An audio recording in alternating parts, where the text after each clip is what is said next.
আসসালামু আলাইকুম। মাছ ভাজি করতে এসে একটা বিপাকে পড়ছি। দেখেন কিছুতেই ছাড়ানো যাইতেছে না, কঠিনভাবে লাগালাগি অবস্থা। এক নায়কের সাথে দুই নায়িকা। তো তেলাপিয়া মাছ আনা হয়েছে। তেলাপিয়া মাছ আমাদের বাসায় খুব কম আনা হয়। তো তেলাপিয়া মাছগুলোকে প্রথমে আমি ভেজে নিচ্ছি। আমাকে বলা হয়েছে যে ঠান্ডা কোনো তরকারি রান্না করতে, যে এটা খাইলে ঠান্ডা, শরীর ঠান্ডা, মাথা ঠান্ডা, পেট ঠান্ডা, প্রচণ্ড গরম পড়ছে। তো আমাকে বলা হয়েছে বাসা থেকে যে তুমি একটা ঠান্ডা তরকারি রান্না করো। তো আমি ভাবলাম যে কি দিয়ে কি রান্না করি। তো শসা ছিল বাসায়, তো শসা নিয়ে নিলাম, এরকম মোটা মোটা শসা। তো শসাগুলোকে আমি সুন্দর করে কেটে ছিলে নিয়েছি। তো ভাবলাম শসা তো একটা ঠান্ডা তরকারি, আমি আজকে এটা দিয়ে দেখি রান্না করে, যদি শরীর ঠান্ডা হয়, মাথা ঠান্ডা হয়, মানে গরমটা একটু কম লাগে। তো প্রথমে আমি একটা কড়াইয়ে তেল গরম করে নিলাম, আর তাতে একে একে করে সব পেঁয়াজ, রসুন এবং আদা বাটাও সামান্য পরিমাণে দিয়ে নিছি। দেখি যদি মজা হয়, ভালো লাগে। আসলে শসা আমি আগে কখনো এভাবে খাইনি। খুব হইলে মানে হঠাৎ কখনো খেতে ইচ্ছে করলেও হয়তো ইলিশ মাছ দিয়ে খাওয়া হয়েছে, কিন্তু এছাড়া অন্য কোনো মাছ দিয়ে খাওয়া হয়নি কখনো। তো আজকে যেহেতু নতুন একটা রেসিপি ট্রাই করতে যাচ্ছি, তাই সর্বাত্মক চেষ্টা থাকবে যে আমার রান্নাটা যেন ভালো হয়।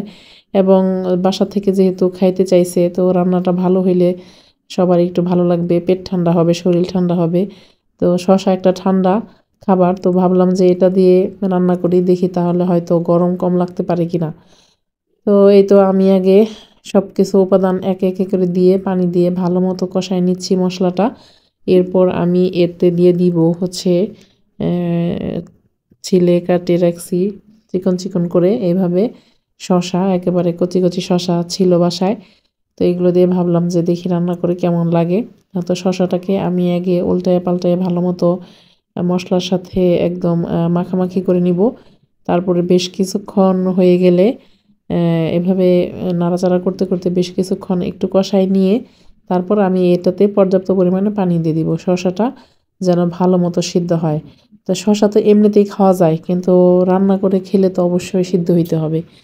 আর এটা হচ্ছে সবভাবেই খাওয়া যায়, সিদ্ধ করে রান্না করে খাওয়া যায়, আবার কাঁচাও খাওয়া যায় সালাদ হিসেবে। তো আমি একটু পানি দিয়ে সিদ্ধ হওয়ার জন্য পানি দিয়ে দিলাম পরিমাণ মতো। তারপরে হচ্ছে এটাকে বেশ কিছুক্ষণ জাল করে নিব, ভালো মতো যেন সিদ্ধ হয়ে যায়।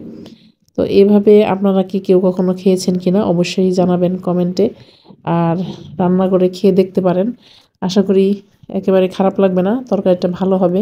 কালার দেখে তো খুবই ভালো লাগতেছে, মাশাআল্লাহ চমৎকার একটা কালার আসছে, হলুদ সবুজ একটা সুন্দর কালার আসছে। তো এই তো এভাবে রান্নাটা মোটামুটি সিদ্ধ হয়ে গেলে শশাগুলো, তারপরে আমি একে একে করে উপরে মাছগুলো দিয়ে দিব। আর তেলাপিয়া মাছ ভেজে রান্না করলে খেতে ভালো লাগে। তো তেলাপিয়া মাছের পিসগুলো আমি উপরে একে একে করে সুন্দর করে দিয়ে দিব। আর এটা যেহেতু ভাজা মাছ, তাহলে আর এটা এত বেশি ডুবাই ডুবাই দেওয়ার কোনো দরকার নাই। তো এটা বেশ কিছুক্ষণ ঢাকনা দিয়ে ঢেকে রান্না করে নিব। আর সবশেষে আমি অবশ্যই জিরার যে ফোড়নটা আছে সেটা দিয়ে নিব। জিরার ফোড়নটা দিয়ে দিলে মানে খেতে অনেক ভালো লাগে, তরকারির টেস্ট অনেক বেশি বেড়ে যায়। তো এটা আপনারা দেওয়ার চেষ্টা করবেন। আমি যে কোনো রান্নার শেষে এটা ব্যবহার করার চেষ্টা করি। আমি জিরাটাকে ভেজে গুঁড়ো করে একটা কৌটোর ভিতরে রেখে দিই, তারপরে সেটা রান্নার শেষ মুহূর্তে আমি ব্যবহার করি। তো এই তো আমার তরকারির ফাইনাল লুকটা। তো কেমন লাগলো অবশ্যই কিন্তু জানাবেন। আর আপনারা রেসিপিটি ভালো লাগলে একবার করে হলেও ট্রাই করে দেখতে পারেন। তো এই ছিল আমার আজকের ভিডিও। ভিডিওগুলো ভালো লাগলে অবশ্যই একটু শেয়ার করে দিবেন। আল্লাহ হাফেজ সবাইকে, সবাই ভালো থাকবেন, সুস্থ থাকবেন।